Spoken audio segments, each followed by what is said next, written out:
Hey everyone, I'm Mikacich, and I promised you an instructional on Indy Tantrums.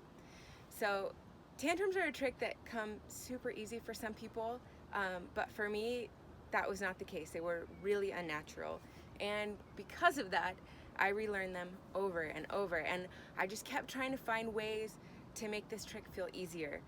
That being said, I've heard a lot of different theories on how to do tantrums, and most of them are pretty conflicting. So today I'm going to take you over the way that makes the most sense to me and the way that I've had the most success teaching other people.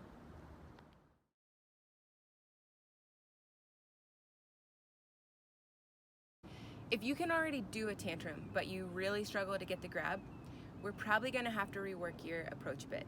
For me, I could never do a laid out tantrum. It was grabbing the board that really made this trick work for me. So we're going to start with the approach. I like to take a nice wide approach for the tantrum. I find that if you're too narrow, you end up with too much line tension off the top of the wake, and we want this trick to be floaty. So we're going to start nice and wide, and I want you to think of like turning in with a straight, hard cut at the wake. You want to establish that load early so that once you get to the wake, you can really take the trick up. So for me, turn in, get that solid cut, and as you're getting to the trough, that's where your edge changes.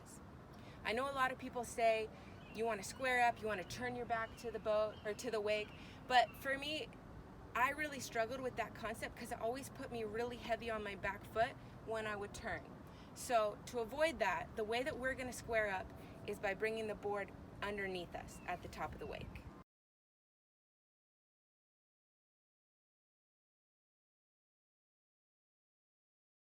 As you're edging in and you're looking at the top of the wake, you've got your board out in front of you, right? An edging board is out in front of you. As you get to the bottom of the wake and you stop edging, that's the key. This is not a progressive edge. You're going to bring the board underneath you, and I want you to watch your front foot line up underneath you, and you're going to push off of that front foot right off the top of the wake. That is key. You want your body to be aligned vertically so that all the energy from the wake can travel up through your whole body. So once you've gotten that pop and you're going vertical off the wake, you can bring your knees up for the Indy grab. The problem that most people encounter is that their chest is already kind of cheating its way to go upside down into the flip, and if you're doing that, your legs are never going to catch you. So the key is in that takeoff, being vertical, getting the energy. You don't pick your legs up on the takeoff, it's a hard push.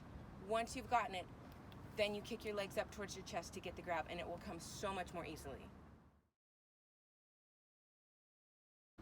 Now, there may be a point in your flip that you look back to find your landing, or there may not be. It's totally fine either way. But as you do come down to land and you see where your board is going to touch down, I want you to keep looking where you're going to ride after you land. It's going to make your landing a lot softer. I hope that these tips have helped you troubleshoot your tantrum and land it with minimal frustration. It's a really fun and gratifying trick once you get it. So comment with your progress and keep checking back for more instructional videos brought to you by Monster Tower.